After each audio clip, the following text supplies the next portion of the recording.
Saya melihat bahwa minat untuk melakukan penelitian soal tempat ya, soal place ini ternyata tidak didominasi oleh pemikir-pemikir arsitektur atau urban design atau urban planning. Ternyata banyak sekali yang memikirkan, bahkan sampai ke bidang ilmu filsafat misalnya juga ikut memikirkan soal place. Yang paling terkenal kan Yi Fu Tuan dari bidang ilmu geografi yang juga sangat intens meneliti soal place ya. Karena ternyata dengan memahami soal place ini akan membantu kita memahami hal-hal yang bersifat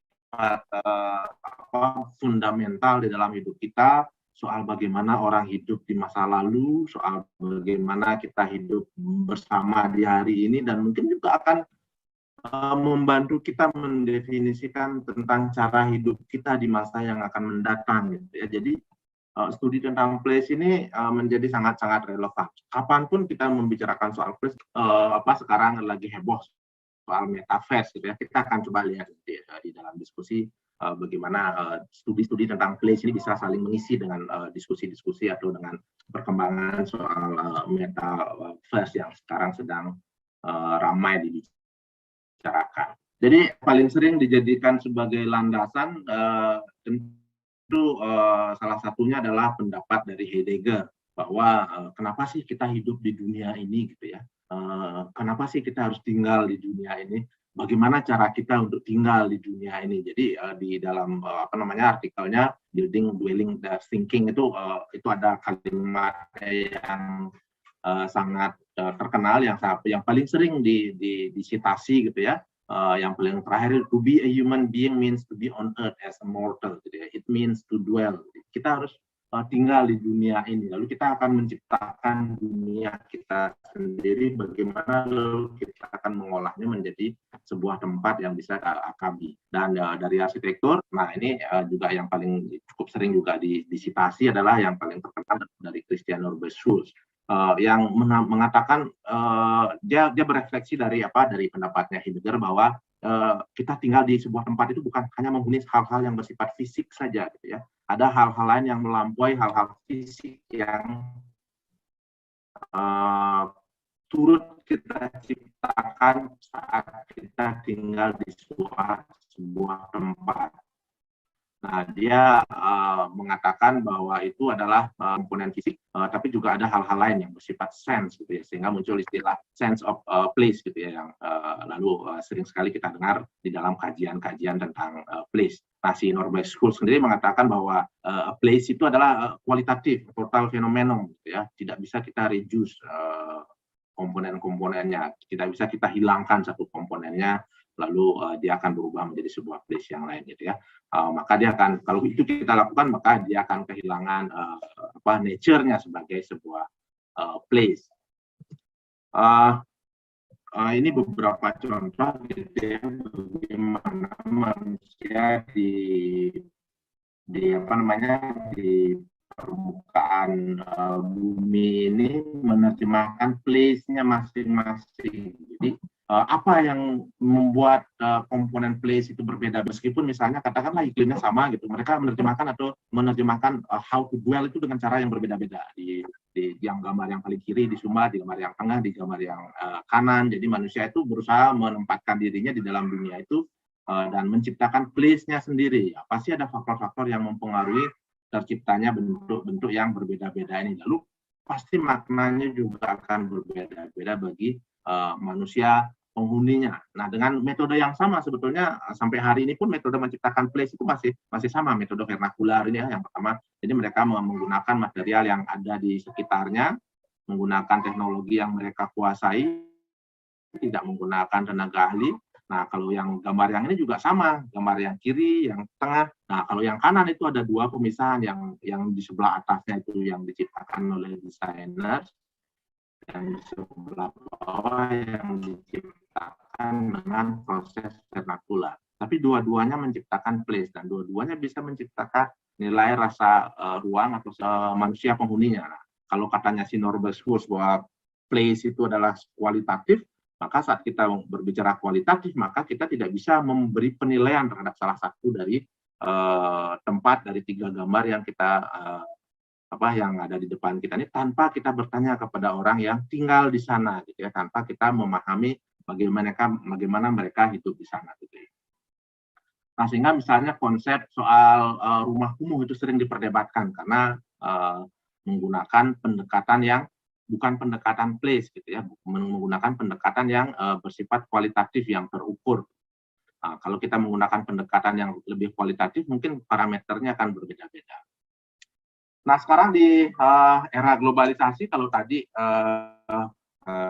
saat transportasi, komunikasi dan yang lainnya masih terbatas, semua orang menciptakan place-nya dengan cara yang berbeda-beda. Nah, sekarang terjadi homogenitas cara membangun, bukan bangunannya tetap berbeda, tapi cara membangunnya yang homogen, pendekatan membangunnya yang homogen, gitu ya. Nah, meskipun hasilnya berbeda-beda, tapi pendekatannya dimanapun itu sangat mirip, entah itu dia di Dubai, di Singapura, bahkan dulu sempat di Bali gitu ya. Nah, menurutnya si Manuel Castell, Thomas Friedman, Edward Al-Azhar itu bisa mengancam identitas lokal dari tempat yang ada di wilayah-wilayah yang berbeda-beda di seluruh permukaan bumi. Nah, dari situ muncul isu soal place identity. Nah, kota-kota di era globalisasi ini secara horizontal gitu ya, kalau kita bandingkan dengan kota-kota lain, dia menunjukkan kesamaan. Tetapi kalau kita bandingkan secara vertikal dengan sejarahnya, dengan masa lalunya, dengan tradisinya, dia jadi berbeda gitu ya. Dia menunjukkan pola-pola membangun yang berbeda dengan yang terjadi di masa lalu. Tapi justru dia menunjukkan pola-pola yang sama dengan tempat-tempat yang secara horizontal di tempat-tempat lain gitu ya, dengan di periode waktu yang sama. Nah, itu ya kesamaan yang muncul di hari ini, di era sekarang ini. Nah, sekarang banyak sekali kota-kota tradisional yang dihadapkan pada dua pilihan yang sebetulnya cukup sulit gitu ya, antara apakah akan mempertahankan pola hidup tradisional atau melanjutkan itu, ataukah mengikuti pola pembangunan sebagaimana yang terjadi di tempat lain. Nah, ini tentu sesuatu yang sering menjadi perdebatan, sering menjadi diskusi, sering menjadi bahan penelitian gitu ya. Nah, hal inilah yang menyebabkan studi tentang place itu selalu menarik gitu ya, karena dia membantu kita memikirkan bagaimana kita akan hidup di masa yang akan datang. Sehingga banyak sekali yang melakukan studi-studi tentang place ini, tentang tempat ini gitu ya. Banyak yang menggunakan pendekatan yang bersifat kualitatif gitu ya, banyak ada yang menggunakan pendekatan yang bersifat kuantitatif. Tentu semuanya bisa menjadi perdebatan yang akan semakin membuat isu atau membuat tema place ini selalu menjadi tema yang relevan. Nah, kita harus pahami ketegangan antara kekuatan karakter lokal yang sebagian ingin mempertahankan atau dengan kekuatan modernisasi yang orang menganggap akan membawa kita ke level kehidupan yang akan lebih maju misalnya gitu ya. Jadi dari sini selalu ada ketegangan dan itu terjadi di setiap masa. Tidak terjadi hanya di masa sekarang, di masa lalu juga terjadi ketegangan antara dua ini. Dan ketegangan ini yang selalu menghasilkan paper-paper yang menarik, selalu menghasilkan penelitian yang menarik gitu ya. Nah, komponen tempat tadi Norbert Schulz mengatakan tidak mudah untuk didefinisikan. Nah, dia mengandung hal-hal yang bersifat persepsi, hal-hal yang bersifat sense atau bersifat perasaan. Nah, sehingga ini bisa menimbulkan perbedaan antara satu individu dengan individu yang lain. Kalau kita lihat beberapa penelitian yang cukup berumur gitu ya, Kanter misalnya ya, ada tahun 77 menganggap bahwa tempat itu sebetulnya adalah soal cara kerjanya dan bagaimana cara kerja itu memberi makna bagi orang-orang yang tinggal di sebuah lokasi, di sebuah tempat. Nah, itu dia di tahun 77 dia mendefinisikan 3 komponen dari tempat. Yang pertama ada tindakan atau aktivitas, yang kedua ada konsepsi. Nah, itu yang persepsi itu adalah konsepsi yang sifatnya abstrak. Terakhir adalah atribut. Atribut ini yang menjadi bidangnya arsitek atau perancang kota atau urban designer. Atribut itu adalah hal-hal yang bersifat fisik. Jadi ada 3 yang disebutkan komponen place itu oleh Kanter. Tapi sebelumnya sebetulnya geografer mengatakan ada 3 juga. Yang pertama adalah ada pengaturan fisik, ada suara besar ya. Ada aktivitas, atau itu adalah keseharian kita sehari-hari. Dan yang terakhir adalah makna. Nah, makna ini yang paling rumit. atau yang di dalam apa namanya, dalam pemahamannya Kantor konsepsi, karena dia ada memori di situ yang nanti akan terkait dengan sejarah tempat. Yang kedua ada persepsi di situ yang terkait dengan penilaian yang bisa bersifat individu atau bisa bersifat komunal. Yang terakhir ada intensi, atau setiap orang punya keinginan yang berbeda-beda terhadap seperti apa tempat yang mereka ingin tinggali. Jadi tempat yang ideal menurut mereka itu seperti apa. Nah, sehingga bagian makna inilah yang atau bagian place meaning inilah yang menimbulkan value dari sebuah tempat. Tapi makna ini juga tidak bisa kita lepaskan dari hal-hal fisik dan hal-hal aktivitas keseharian. Nah, ini Prosansky menulis konsep tempat itu adalah bagaimana manusia memahami tempat tinggalnya. Nah, dia menyebutkan bahwa makna itu bisa timbul dari hasil negosiasi kita yang terjadi secara terus-menerus dan seringkali di bawah sadar antara manusia dengan tempat di mana dia tinggal. Nah, itu bisa berupa potpourri atau bunga rampai pengalamannya, bisa berupa objek, bahkan dia bisa membandingkan tempat yang dia tinggali dengan tempat lain yang dia anggap ideal. Jadi karena ini terkait dengan pengalaman manusia, maka dia identitas tempat itu selalu terkait dengan identitas sosial. Karena tempat-tempat di kota-kota di seluruh dunia itu kan dipakai secara bersama-sama, tidak dipakai oleh yang yang berbeda-beda dari kelompok yang berbeda-beda. Ini juga bisa menimbulkan ketegangan di dalam mendefinisikan soal identitas tempat. Lalu tahun 97 Kantor merevisi merevisi pengertian atau pemahamannya soal tempat. Jadi dia yang menghasilkan 4 komponen. Yang pertama adalah diferensiasi fungsional. Itu menunjuk pada kegiatan-kegiatan berbeda-beda yang berlangsung pada sebuah tempat. Mirip dengan konsepsi yang dia formulasikan sebelumnya, gitu ya, yang diformulasikan oleh Kantor tahun 77. Jadi itu mempertimbangkan aspek individu. Jadi masing-masing individu bisa memiliki konsepsi yang berbeda-beda. Secara sosial dan budaya yang berbeda-beda bisa mendefinisikan tempat yang sama dengan cara yang berbeda-beda. Itu sangat dipengaruhi oleh pengalaman. Yang ketiga adalah aspek desain. Nah, ini yang berfokus pada komponen fisik. Nah, yang terakhir, dia mulai memikirkan bahwa sebuah tempat itu tidak bisa berdiri sendiri.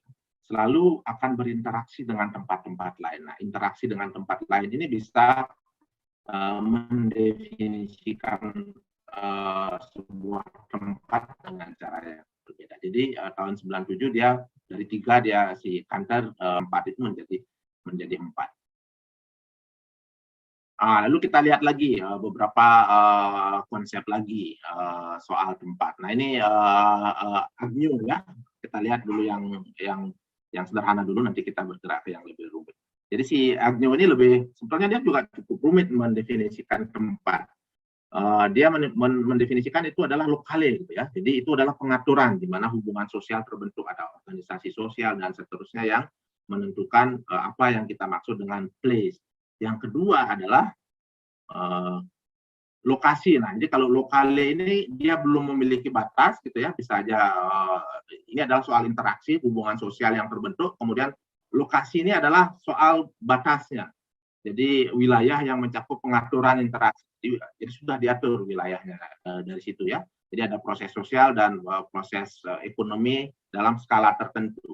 Kalau yang ini lebih berfokus pada kegiatannya, pada interaksi sosialnya dan seterusnya. Kalau ini berfokus pada batas-batas fisik, batas-batas wilayah. Mohon maaf ada hujan, mudah-mudahan suaranya tidak terganggu ya, hujan deras di tempat saya. Nah, yang terakhir, dari lokali dan lokasi itu baru menimbulkan sense atau rasa tempat. Jadi yang merupakan struktur perasaan lokal terhadap tempat. Nah, ini yang menimbulkan sense of place di dalam istilah yang sering diperkenalkan oleh Christian Norberg Schools. Jadi nilai rasa tempat ini nanti yang akan bisa menjelma menjadi yang namanya place identity atau identitas tempat. Tapi meskipun dia mendefinisikan lebih bersifat internal, gitu ya, lebih bersifat introvert, gitu ya, apa istilahnya ya, looking inward, gitu ya, atau inward looking dalam memahami ini, tapi dia juga sangat menyadari bahwa setiap tempat di dunia, dimanapun berada, selalu terkait secara ekonomi, secara sosial, dan secara budaya dengan lingkungan di sekitarnya. Dengan cara membandingkan itu, tiga komponen ini, lokasi, dan rasa tempatnya, ketika kita perbandingkan dengan tempat lain, maka akan ada perbedaan-perbedaan rasa, gitu ya, perbedaan-perbedaan sense, sehingga perbedaan-perbedaan sense ini yang menimbulkan identitas teritorial subjektif. Ini wilayah saya, gitu ya, karena disinilah saya beraktivitas, saya bisa mendefinisikan batasnya sampai di mana, gitu ya.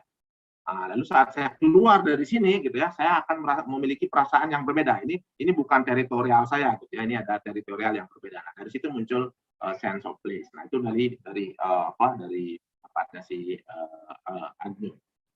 Massey, nah ini sebetulnya dibawa lebih luas lagi oleh Massey, pendapatnya si Agnew tadi, bahwa tempat itu tidak bisa kita hanya menilai dari satu titik saja. Tempat itu adalah jejaring, gitu ya.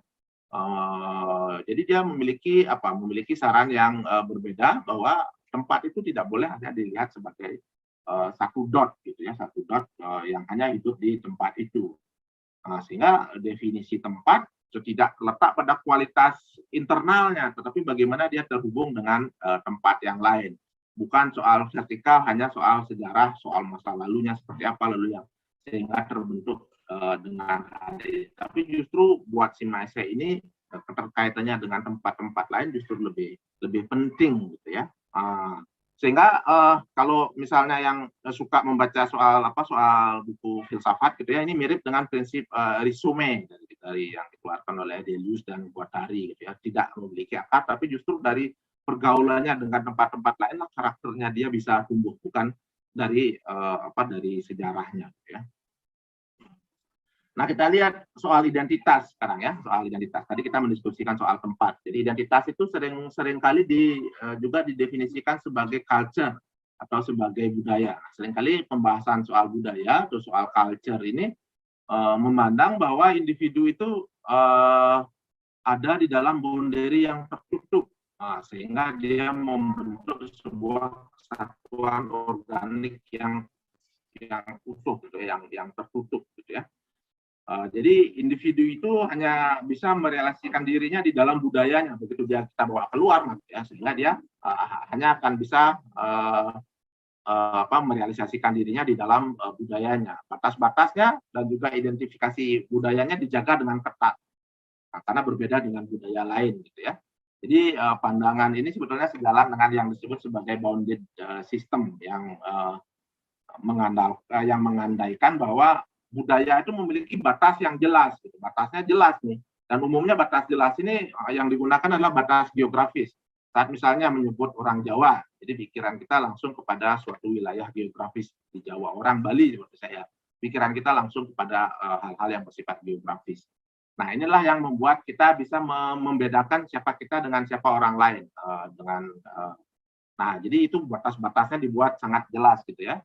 Di dalam batas yang jelas itulah terjadi interaksi sosial, terjadi pola pendidikan secara sosial terjadi di situ, aktivitas secara sosial terjadi di situ, dan seterusnya, sehingga budaya ini dianggap dipandang sebagai sebuah loop yang tertutup. Tapi tentu saja ada banyak kritik soal pandangan-pandangan ini, ya. Jadi kembali ke soal pendapatnya Massey tadi, ya, bahwa sebetulnya budaya itu juga bisa kita lihat dengan cara sebagai resume, bahwa dia adalah memiliki keterkaitan dengan budaya-budaya yang lain, gitu ya. Nah, pandangan soal kebudayaan sebagai sebuah bounded system ini, kritik paling keras terhadap ini adalah setiap budaya selalu menganggap bahwa caranya dia adalah cara yang paling baik, gitu ya. Tidak ada cara yang benar. Cara saya adalah cara yang paling baik. Nah, kalau semua orang menganggap, atau setiap budaya, setiap identitas menganggap caranya dia adalah cara yang paling baik, maka besar kemungkinan akan muncul benturan-benturan, ya. Nah, ini kalau kita lihat sekarang cultural determinism. Jadi ada dua pandangan. Jadi pandangan pertama adalah pandangan yang bersifat sedikit pesimis, gitu ya. Pandangan yang mengatakan kebudayaan itu tidak mampu melampaui batas-batas yang sudah dia tentukan, yang sudah ditentukan, meskipun batasnya sebetulnya imajiner. Tetapi versi yang optimis bisa melihat bahwa budaya itu bisa berkembang sangat sangat jauh, bisa berkembang terus berkembang bisa melampaui tempat-tempat yang lain. Ya. Nah, dari sini muncul identitas itu juga sama, dia bisa berkembang, dia tidak bisa hanya di kerangkeng saja gitu ya. Nah, sekarang kita coba lihat bagaimana kita mendefinisikan yang namanya place identity di dalam bounded system gitu ya. Jadi tadi kita mendiskusikan bahwa place identity itu punya 3 komponen. Yang pertama dia memiliki setting fisik atau physical setting, yang kedua dia memiliki aktivitas, kemudian interaksi di antara semuanya itu akan menghasilkan meaning atau makna. Dan semuanya ini ada di dalam satu batas tertentu yang disebut sebagai boundary-nya. Nah, kalau tidak ada boundary, maka kita susah menentukan identitas. Identitas itu memiliki boundary-boundary tertentu. Nah, di situ di dalam physical setting yang terjadi, activities dan meaning yang terbentuk di dalam satu lingkungan itu menghasilkan itu ya, terjadi itu ya, functional differentiation yang 4 komponen yang disebutkan oleh Hunter tahun 97 tadi. Nah, dari situ terbangun place identity. Nah, jadi place identity itu seringkali dikaitkan dengan kesamaan kepercayaan, kesamaan cara membangun, kesamaan material yang dipakai, juga perbedaannya dengan siapa? Perbedaannya dengan yang ada di luar budaya kita atau yang di luar identiti kita. Jadi kita sama dengan kelompok kita, tapi kita berbeda dengan kelompok lain. Jadi similarity dan difference ini yang membuat kita memiliki sense of identity, memiliki rasa identitas gitu ya. Nah, itu seringkali dikaitkan dengan authenticity atau keaslian. Nah, konsep keaslian sendiri sebetulnya banyak diperdebatkan. Nah, mana yang sebetulnya kita maksud dengan yang asli gitu ya. Nah, yang kedua, itu adalah karakternya place identity. Jadi yang pertama itu adalah dia draws on similarity and difference. Jadi kesamaan komponen dengan lingkungan internalnya dan perbedaan dengan lingkungan eksternalnya. Nah, yang kedua, karena tempat-tempat di kota, tempat-tempat yang kita tinggali itu adalah tidak bisa kita tinggali sendiri, kita selalu berinteraksi dengan orang, dan orang itu pasti memiliki pengalaman yang berbeda, memiliki memori yang berbeda, dia memiliki experience yang berbeda hari ini, dan dia memiliki intention di masa depan yang juga berbeda-beda. Jadi identitas tempat itu bisa bersifat individu, bisa bersifat personal, bisa juga bersifat kolektif. Tetapi secara umum dia ada faktor sosiokultural yang membuat yang membentuk place identity secara kolektif tadi. Nah, proses terbentuknya place identity secara kolektif ini yang menghimpun memori yang sama, memori yang sejenis, memori yang pengalaman yang serupa gitu ya, keinginan masa depan yang serupa. Nah, ini yang membentuk kolektif place identity. Jadi place identity itu yang bersifat place identity di kota itu selalu bersifat kolektif. Bahkan di rumah tinggal pun place identity itu bersifat kolektif. Nah, itu yang ketiga, sehingga di dalam kota, karena dia dihuni oleh manusia dari latar belakang yang berbeda-beda, dihuni oleh kelompok orang yang berbeda-beda, dia bisa bersifat multiple. Dia tidak pernah atau jarang sekali bersifat singular. Jadi dia selalu bersifat multiple, karena masing-masing orang secara individu, masing-masing kelompok secara kolektif yang menghuni kota yang sama akan membentuk place identity-nya sendiri. Mereka akan membentuk physical setting-nya sendiri, mereka akan membentuk activities-nya sendiri, mereka akan membentuk makna terhadap tempatnya secara tersendiri. Ada kajian yang menarik dari Furnival tahun 1918-an gitu ya, yang meneliti soal kota kolonial, yang menyebutkan bahwa kota-kota kolonial di Hindia Belanda yang sekarang menjadi Indonesia itu semua orang membangun dengan cara yang berbeda-beda. Kelompok pedagang Cina membangun di sebuah quarter tersendiri, kelompok Eropa membangun di tempat tersendiri, kelompok orang dari Arab dan India punya klasternya sendiri, lalu kelompok orang lokal memiliki klasternya tersendiri. Tapi mereka Di situ mereka membentuk identitas secara kolektif berdasarkan kelompoknya. Tetapi saat ke pasar, mereka bertemu di sebuah tempat, pasar itu menjadi tempat di mana mereka membangun identitas kolektif dari latar belakang individu yang berbeda-beda. Nah, perbedaan-perbedaan ini antara kelompok yang satu dengan kelompok yang lain ini bisa menimbulkan tension of representation. Siapa yang harus direpresentasikan oleh tempat ini? Karena di tempat yang sama bisa ada beberapa kelompok yang memiliki latar belakang budaya yang berbeda-beda. Nah, ini yang harus dikelola oleh pemerintah kota. Bagaimana caranya supaya identitas tempat itu tidak menjadi hegemonik. Saat dia menjadi hegemonik, maka hanya satu kelompok saja yang diwakili, kelompok yang paling kuat biasanya. Nah, kelompok yang tidak begitu dominan, mereka akan mengafirmasi atau mengamini identitas tempat yang sudah dibentuk oleh kelompok yang paling kuat. Nah, itu terjadi kalau terjadi kekuatan hegemonik di dalam sebuah tempat. Nah, pendapat yang nomor 5, nah ini sebetulnya saya menyusun sendiri ini yang kelima ini, place identity itu sebetulnya tidak statis ya. Jadi kita sering memandang bahwa identitas tempat itu statis. Ternyata dia ada dinamis, tapi dia memiliki kualitas yang dia pertahankan terus-menerus. Nah, kualitas apa, makna apa yang dipertahankan terus-menerus, tentu kita, karena dia bersifat kualitatif, kita harus menanyai penduduk yang ada di kota. Makna apa yang paling menonjol di situ ya. Nah, jadi lima kualitas ini, yang pertama ini begitu ada authenticity, biasanya dia akan menimbulkan ekonomi dalam bentuk turisme, karena dia menjadi unik dibandingkan dengan tempat yang lain. Kalau keunikannya dia ini berhasil dia kapitalisasi, maka tempat itu bisa menjadi tempat yang menjadi sasaran turis gitu ya, menjadi sasaran bagi para pelancong yang ingin mengunjungi tempat-tempat yang berbeda dengan tempat-tempat yang dia tinggali secara sehari-hari. Nah, yang kedua itu soal socio-cultural construction itu dia bisa memberikan partisipasi bagi masyarakat gitu ya. Jadi setiap orang bisa memiliki pendapat sendiri soal pembentukan soal place identity tempat yang dia tinggali. Nah, yang ketiga itu place identity yang multiple itu bisa dimanfaatkan secara politis untuk membangun persatuan gitu ya. Yang keempat itu tension dan representation ini yang harus dikelola oleh pemerintah, oleh pengelola kota gitu, oleh urban manager.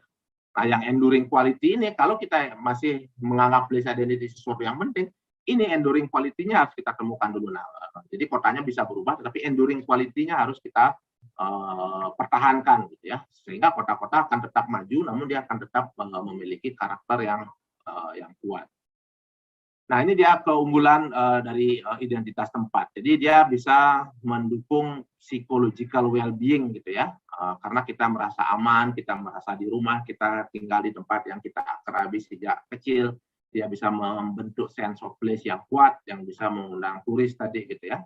Yang kedua, nah dia bisa memberi rasa aman, sense of stability, sense of control gitu ya, karena semuanya karena kita sehari-hari sudah kita lihat, jadi kita seolah-olah bisa mengontrol. Lalu bisa juga memiliki keuntungan politik, kita memiliki kebanggaan lokal terhadap tempat-tempat. Lalu secara sosial bisa meningkatkan sense of community. Secara ekonomi, karena place identity, tempat-tempat dengan place identity yang kuat biasanya akan mampu mengundang turis gitu ya, karena dia memiliki authenticity. Nah, ini pendapat yang cukup yang unik dari Yohani Palasma. Jadi karena dia tinggal di kota yang sama sudah sangat lama, jadi dia menyebut I dwell in the city and the city dwells in me. Jadi dia sudah sangat feeling at home-nya sudah sangat kuat gitu ya. Di place identity itu feeling at home itu menjadi komponen yang sangat penting. Tapi tentu saja tidak sempurna namanya place identity. Ya, ada kritik terhadap place identity. Karena itu dia menjadi sesuatu yang menarik. Nah, misalnya kelompok right wing politik yang mengaitkan konsep identitas tempat dengan sebagai fatherland. Nah, ini dapat memicu pertentangan etnis. Nah, dulu mungkin kalau masih ingat soal Nasi gitu ya, Nasi yang melakukan pembersihan etnis karena merasa etnisnya dia yang paling unggul. Maka tempat itu adalah untuk mereka. Ini kalau dikaitkan dengan politik yang sayap kanan yang kuat. Yang kedua adalah Disneyfication. Jadi mungkin sudah sering dengar ya Bapak Ibu sekalian. Jadi Disneyfication ini adalah peniruan tempat-tempat yang meniru identitas kota lain yang sudah sangat terkenal untuk mendapatkan keuntungan ekonomi. Jadi place identity itu fisiknya ditiru. Nah, ini yang disebut sebagai Disneyfication. Kemudian masih yang tadi yang mendefinisikan tempat sebagai jejaring, mengkritisi bahwa tidak ada lagi sekarang budaya yang bersifat tunggal. Budaya sekarang sudah bersifat hybrid gitu ya. Kemudian Bentley tahun 93 itu mengatakan bahwa budaya yang tertutup sendiri sebenarnya merupakan penyimpangan sejarah, karena sejak zaman dahulu kita sudah selalu saling berinteraksi. Jadi kalau kita sekarang menutup diri, maka kita menyimpang dari sejarah. Nah, dan proses hibridasi membantu tradisi budaya untuk merekrut penganut baru gitu ya. Nah, ini kritik-kritiknya si Bentley. Nah, kemudian ada juga yang menganggap bahwa apaan sih place identity itu kan cuma nostalgia gitu ya, cuma untuk konservasi aja gitu ya. Kita harus bergerak maju, bukan bergerak mundur gitu ya. Nah, ini yang tadi saya sebutkan bahwa dia bisa dipakai untuk membangun hegemoni ya. Begitu kita ingin, wah, saya ini orang Bali gitu misalnya, atau saya ini orang wilayah X, maka orang yang di luar wilayah X tidak boleh tinggal di sini. Gitu. Nah, itu yang bisa menimbulkan pendekatan hegemoni. Nah, ini yang saya sebut Disneyification tadi ya. Di Singapura ada apa namanya ini, Marina Bay Sands. Kemudian di Bali ada yang membangun, jadi cukup konyol gitu ya. Bentuknya juga aneh sekali gitu. Lalu yang paling sering ditiru adalah Menara Eiffel gitu ya. Jadi orang bisa meniru fisiknya, tapi pengalamannya tidak bisa ditiru, memorinya tidak bisa ditiru. Nah, ini hanya tujuannya untuk menarik turis saja gitu ya. Nah, itu ada juga yang mendukung place identity, misalnya Manuel Castells di tahun 2007. Ya, Manuel Castells ini mungkin penting kita baca, dia seorang sosiologis dari Spanyol. 3 bukunya sangat bagus gitu ya. Yang pertama judulnya The Power of Identity. Bukunya yang terakhir kalau nggak salah judulnya The Network Society gitu ya. Jadi masyarakat yang sudah terjaring. Dia tetap mengatakan bahwa sekarang meskipun masyarakat sudah berjejaring, justru itu membuat kita semua kebingungan. Nah, kalau kita sudah tinggal di kota atau tempat-tempat yang memiliki identitas tempat yang kuat, maka itu selayaknya kita pertahankan. Sehingga itu akan memberikan kita sense of security di dalam dunia yang serba cair sekarang ini. Nah, penelitian saya di tahun 2017 menghasilkan kesimpulan bahwa pencarian place identity itu bukan soal melestarikan masa lalu saja, bukan untuk nostalgia saja. Di Bali semua orang ingin maju, tapi mereka ingin maju dengan tetap memiliki pegangan yang kuat gitu ya. Jadi mereka sense of security-nya mereka andalkan dari sejarah gitu ya. Meskipun mereka semua ingin maju, sehingga di Bali yang terjadi adalah negosiasi antara tradisi yang mengakar dengan perkembangan baru. Negosiasi ini terus berlangsung sehingga muncul gaya-gaya stil arsitektur Balinya terus bergerak maju, tapi terus menunjukkan sense of locality yang kuat. Dan di situ ada tension of representations, ada tension dan ada ketegangan di situ. Nah, ini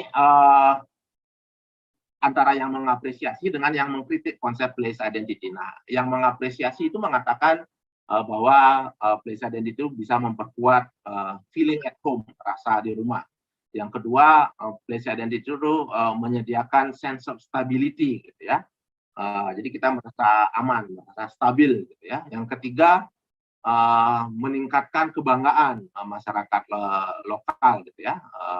Yang keempat itu karena dia dikonstruksi secara sosial, maka dia bisa meningkatkan sense of control, gitu ya. Jadi karena semua masyarakat itu kalau berhasil ya, kalau misalnya tingkat partisipasinya tinggi.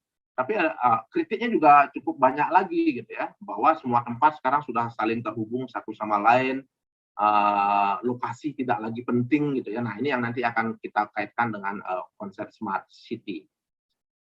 Kemudian soal ekonomi baru yang berbeda dengan pola ekonomi yang lama.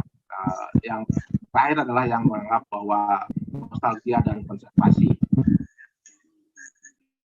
Ini saya mau mengkaitkan sekarang dengan isu dengan smart city. Nah, di William J. Mitchell, jadi profesor di MIT, dalam tulisannya tahun 2003, bahwa hari ini yang terjadi adalah saling overlap, sangat kompleks. Hubungan network kita sudah sangat kompleks. Tidak lagi kita bisa melihat sebuah tempat hidup di dalam bounded territory gitu ya, tidak lagi bounded. Jadi yang paling penting sekarang justru adalah network, bukan ketertutupan gitu ya. Ini akan memicu kita untuk melihat bahwa konektivitas lah yang lebih penting, yang akan membentuk karakter kota-kota urban di masa depan ya. Bagaimana kota-kota bisa terkonek dengan kota-kota yang lain.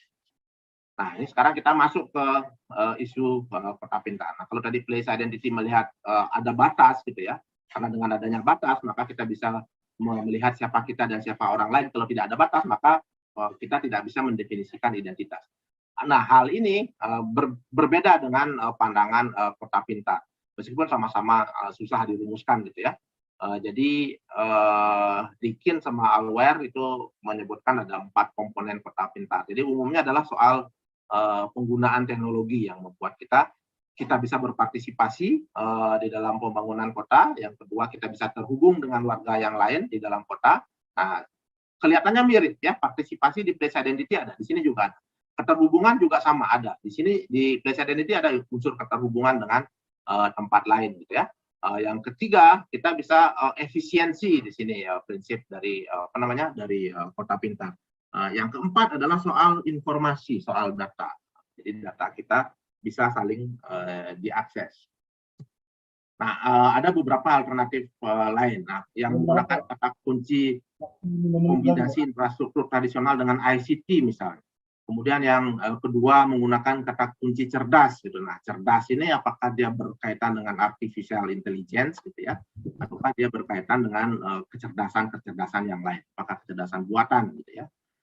Kemudian daya saing regional dan partisipasi warga. Nah, ya. Nah, jadi kalau kita lihat di dalam kota pintar, jejaring itu menjadi tidak terbatas. Jejaring itu menjadi sangat terkoneksi.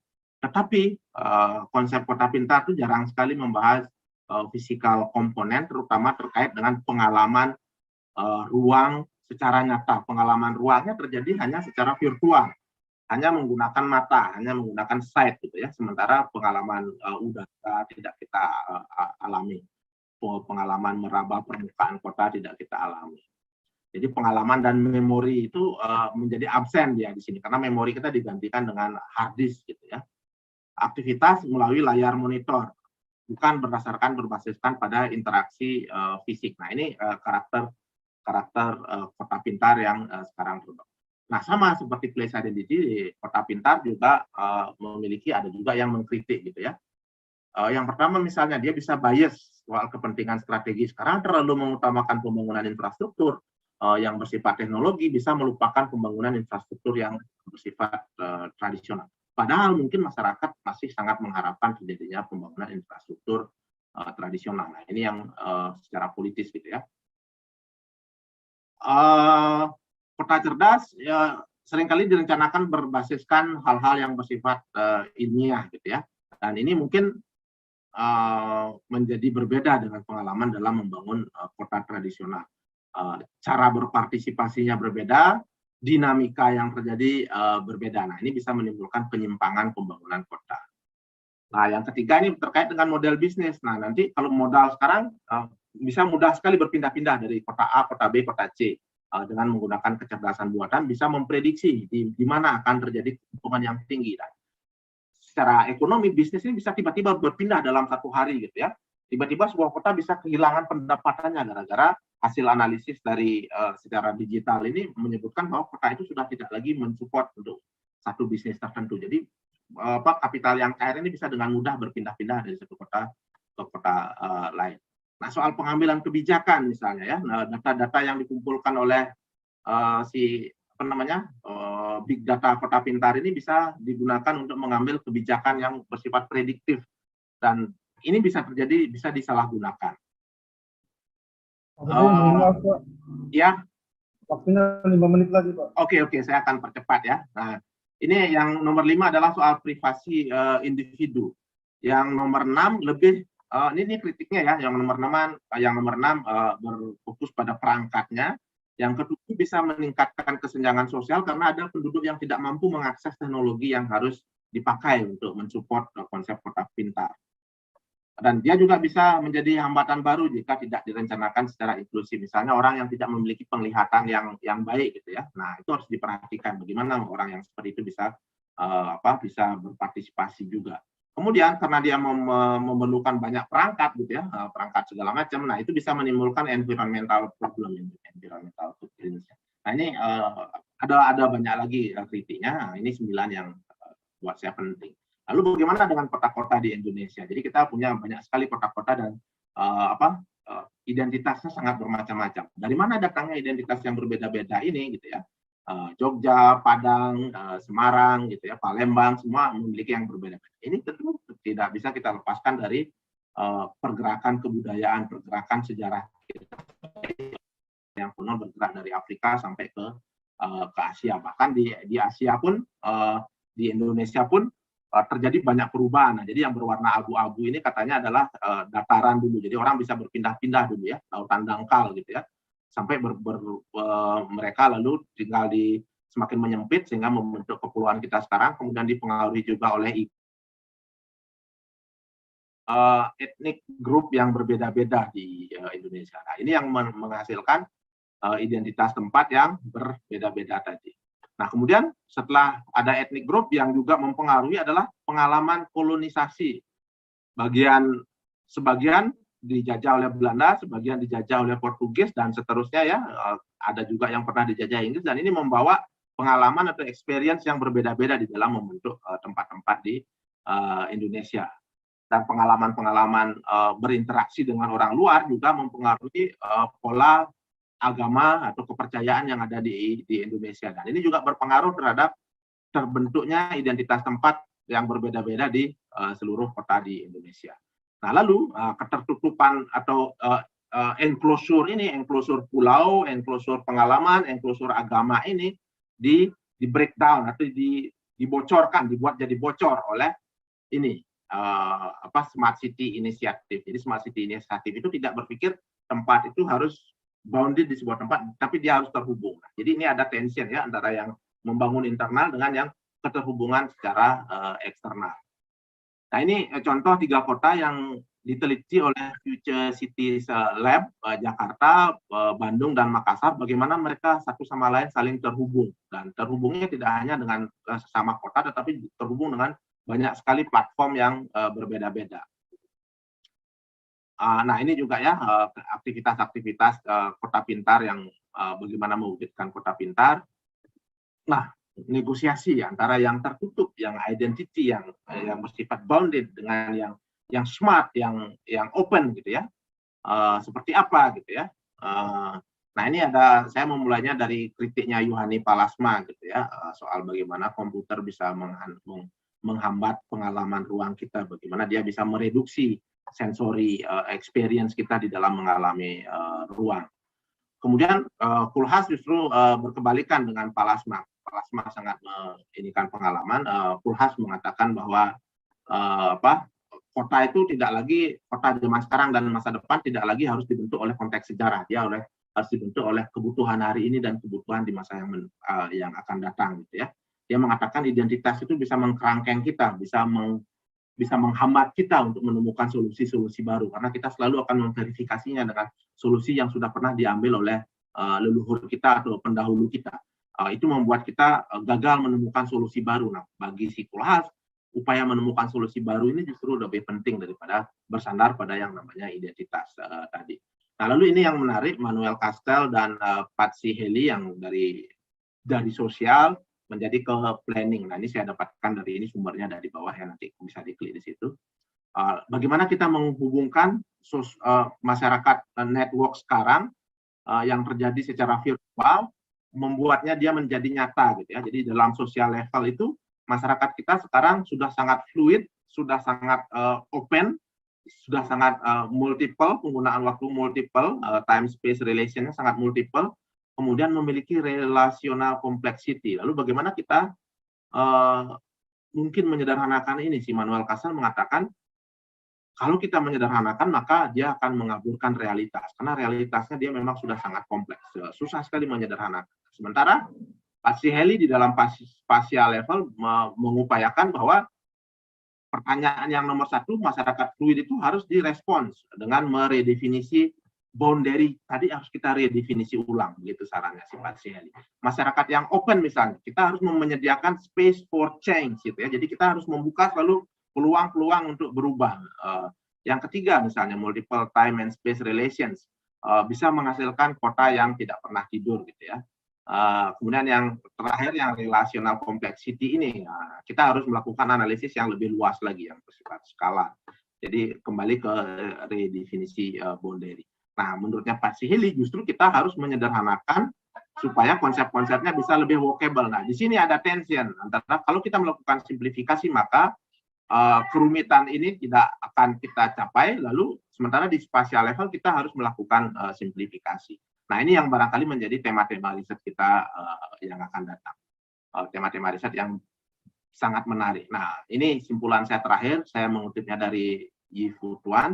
Kalau kita mengatakan place itu selalu terkait dengan identitas, sementara space itu selalu dengan keterbukaan, dengan keterhubungan dengan dunia luar, maka Yi-Fu Tuan mengatakan place is security, space is freedom, gitu ya. Jadi place identity itu membuat kita merasa secure, smart city memberi kita lebih banyak kebebasan.